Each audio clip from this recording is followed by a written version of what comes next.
This is Paul for Redneck Sports. I believe that everybody should win in life, or at least attempt to. The first three maxims of General Robert Neyland's game maxims, I believe apply to everybody. The team that makes the fewest mistakes will win. Play for and make the breaks. When one comes your way, score. If at first the game or the breaks go against you, don't let up. Put on more steam. Welcome to the channel. Now let's discuss some sports. Like, subscribe, comment. Show what your opinion is. Let me know if you like what you've seen. And I thank you for your support. The first big ranked football game of the season is going to be held in Atlanta, and it's going to be Clemson versus Georgia. It's in Atlanta, so technically it's not a home game for Georgia. And Clemson's 22nd in the rankings currently. Georgia's 6th. And there's more to this game than that, but it's going to be showing how these two teams have separated. Two national championship teams, how they've separated in quality. And we're going to talk about that because Clemson and Georgia is an old game series that people don't realize. But let's get into it. There's three teams I see having great value on their odds to win the college football national championship this season. We're going to the ACC with the Clemson Tigers. It's easy for everyone to talk about Clemson being in a down cycle, but they're 21-6 the past 2 years, a record quite literally every coach in the country besides Saban and Kirby Smart would take right now. Now it feels like it's time for a Clemson playoff run. Most importantly, they have the quarterback to do so, my man Cade Klubnik. Klubnik showed great promise as the future of Clemson football, and the Clemson offense returns 9 starters, including one of my favorite backs in the country in Will Shipley. And one of the hires of the offseason in college football was stealing TCU's offensive coordinator, Garrett Riley. Defensively, Clemson returns some big-time playmakers at all levels. I think Clemson will improve from 23rd in scoring defense last season to the top 10 this coming year. And then for their schedule, Clemson gets Florida State, Notre Dame, and North Carolina at home, with their most challenging road matchups being their first game at Duke and their final game at South Carolina. The personnel is there for Clemson, and plus 2,000 odds on a national championship. I think a lot of the people in this room that thought that Georgia was coming into this season with unfinished business. They were still really bitter about losing the SEC championship, and that was going to fuel the motivation for this season. But based on what we've heard from not just Kirby Smart but the players as well, I don't know if that's true. We don't talk about it. We win them, and I think that's just like the biggest thing for us right now. Is just keeping our head down and keeping the standard. I think the goal is every year is to raise the standard. The edge comes from us. Like 42-2 does not create our edge. That does not define us. That's in the past. So we don't say, oh, we have a chip on our shoulder this year. Oh, we don't. No, we're doing exactly what we've done every year. We're going to be aggressive as hell, and we're going to come after people and attack them because we think that's the way to win football games. Well, that was probably my favorite soundbite we heard from Kirby Smart all week long. We're going to be aggressive. We're going to come after you. That's what I wanted to hear from Kirby. He got a little fired up. That was a little taste of locker room talk. Those two videos, one was from a gentleman by the name of Adam Brenneman, who's on YouTube, and Dog Nation, which is also on YouTube, show everybody's thoughts on what's coming. Now, this is a series that goes back. First time they played was October 9th, 1897. Georgia currently leads this series. 43 wins, 18 losses, 4 ties. Since 1897, mind you. And they even have a winning record at Clemson. This is some high cotton stuff because they used to be, both Georgia and Clemson were in the SIAA together. Anybody who's been listening to my college football stuff knows about the SIAA. granddaddy of the SEC. They were members of the SoCon together, but Clemson did not come over to the SEC. So twice they've been part of the same conference. John Heisman, of the Heisman Trophy fame, coached at Clemson for 3 years, had a winning record there, beat Georgia. Vince Dooley, for you UT fans, Derek Dooley's daddy, at UGA, another winner. I mean, we're talking some amazing, amazing games. 1920, the November 25th, 1920 game. Largest margin of victory, Georgia beat Clemson 55-0. Smallest margin of victory was 19-17.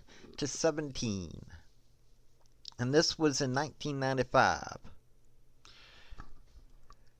There's currently a 2-game win streak on Georgia's side. So, this is a historic series. Though it doesn't happen a lot, it is a very historic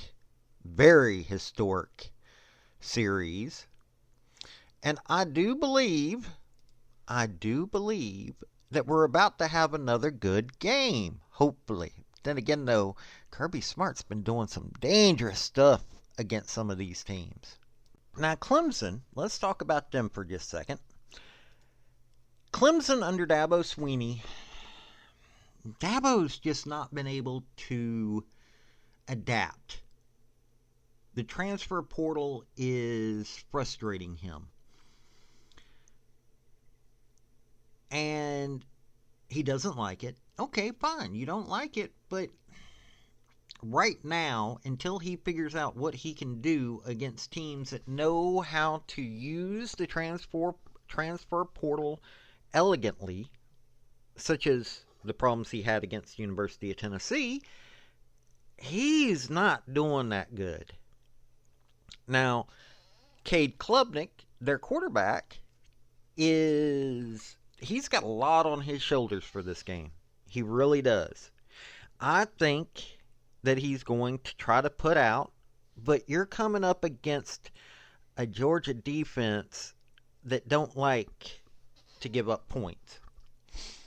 So I think that Dabo has got a lot to show. People are talking about, hey, Dabo could make it to the playoffs. This is a game that he's got to show if he's able to play against a playoff-worthy team. I don't know if he's in the hot seat. I could care less if he's in the hot seat. I don't think he should be. He's a winner. He really is. I think he should stay at Clemson. I think he's a good coach overall. But the problem is, he's got to show with this game, even if he doesn't win it, he's got to show that he is able to put together a competitive team no matter what his beliefs are. So he's got a lot to prove with this game. Now, Georgia is on my mind on this one. Had to do it. UGA has got one heck of a team. Kirby Smart doesn't need to have you paying attention to who's on the field. Why? Because he's got a system, part of which he learned from Nick Saban.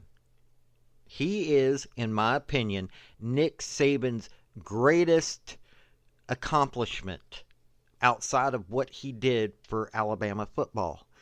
Kirby Smart has shown how to create a team, how to recruit the right players for that team, and how to turn that team into a powerhouse. He's got 2 national championships under his belt. He's got years left of coaching time. Georgia, it doesn't matter if I talk about the offensive line, which, by the way, people are just loving what's going on with their offensive line. The practices. Everybody was talking about the practices being amazing. This is a time to see Carson Beck, Maliki Starks, Michael Williams all show out to show why they are probably going to be highly decorated by the end of the season. It's not a question if Georgia is going to the playoffs, unless something just astronomically bad happens. They're going to the playoffs. Now, this is a team that is looking for more national championships. In all honesty, they're showing that they could do it. Now, I'm not going to make a score prediction, but Georgia's got this one in the bag. The only thing that is going to come away from this game is if Dabo Swinney is able to show that he still is worthy of going to the playoffs. We've now got a chance for him to go to the playoffs. This game is his one shot at truly showing if he is worthy of going to the playoffs.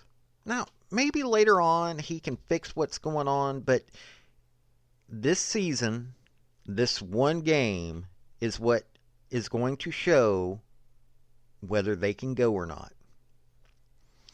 It's not the Chick-fil-A football kickoff classic is a amazing game to watch every year, but this isn't about Georgia. Georgia's going to win it. It's up to Dabo Swinney to show if he's learned from his past mistakes of the past few seasons and is able to compete at the level that he used to be able to compete at. Clemson's still an amazing team, but they ain't what they used to be. But they got a shot. They're not going to win, but man, is it going to be a humdinger of a game for Clemson. If they can't get off their duff and go, it's going to be a sad day for them. But if they truly want to show who they are, this is a game to do it. This is Paul with Redneck Sports. Hope y'all enjoyed it. Bye now.